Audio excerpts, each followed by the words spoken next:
আমাদের প্রেম আসলে প্রায় ৯-১০ বছর হবে। মানে বিয়ের আগে ছিল মনে হয় 9 ইয়ার্স এবং এখন বিয়ের পরে 1.5 ইয়ার্স। আমরা একসাথে শুরু করছি ইউনিভার্সিটি এবং একসাথে শেষ করতে পারলাম। সো আলহামদুলিল্লাহ। আমার নাম রামি আহমেদ। আমি মার্কেটিং ডিপার্টমেন্টে পড়াশোনা করেছি এবং এই ২৬ গ্র্যাজুয়েশন নিচ্ছি আরকি। আমি আয়েশা আশফিকা। আমিও মার্কেটিং ডিপার্টমেন্টে ছিলাম।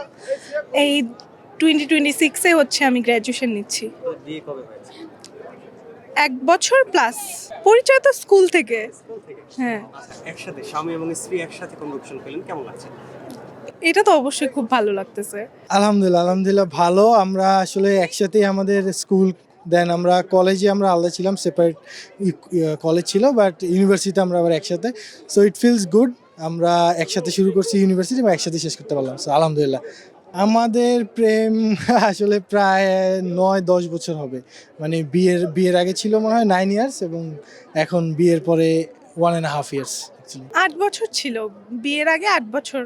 It's okay. টাইম মনে রাখা ম্যান্ডেটরি না। ক্যাম্পাসে সবই মিস করব। বিশেষ করে আমরা দুজন একটা ক্লাবে ছিলাম, তো ফটোগ্রাফি ক্লাব। তো ওখানের এই সব মেম্বার ওরা সবাই আমাদের জুনিয়র। ওদেরকে খুব মিস করব। ওদের সাথে কাটানো সময়গুলো খুব মিস করব। সামনে আপাতত বাইরে যাওয়ার ইচ্ছা। বাইরে যাওয়ার প্ল্যান আছে। কারেন্টলি আমি তো জবে আছি। সো ইন ফিউচারের প্ল্যান হচ্ছে বাইরে যাবো, মাস্টার্স করব। সো ইনশাল্লাহ যদি আল্লাহ সব ঠিকঠাক রাখে আর কি। ক্যাম্পাসের বেসিক্যালি টিচার্স, আমাদের ফ্যাকাল্টিজ, আমাদের যে মানে ডোসা এভরিওয়ান যারা আমাদের টোটাল সব কিছুতে আমাদের সাপোর্ট দিছে, এবং আমাদের ক্লাবের যারা আছে মেম্বার্স, সিনিয়র জুনিয়র এভরিওয়ান, কারণ আমরা আমরা অনেক বড় একটা যে একটা আমরা ফ্যামিলির মতো ছিলাম। সো হোপফুলি মানে ওইটা আমরা অনেক বেশি মিস করব, কারণ অবশ্যই এটা আমাদের শেষ।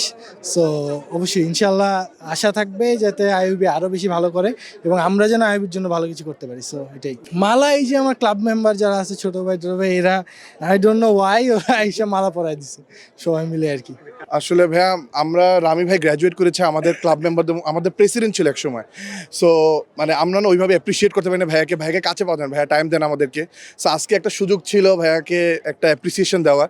সো আমরা ওই মোমেন্টটাকে মিস করতে চাচ্ছিলাম না। So this is the reason আজকে আমরা মালা দিয়ে এটা যাতে সারা জীবন, মালা তো সবাই দেয় না। সো এটা একটা ভাইব রাখার জন্য, একটা মেমোরি হিসেবে রাখার জন্য সারা জীবন, এই কারণে আমরা মালার ব্যবস্থা করেছিলাম সবাই মিলে।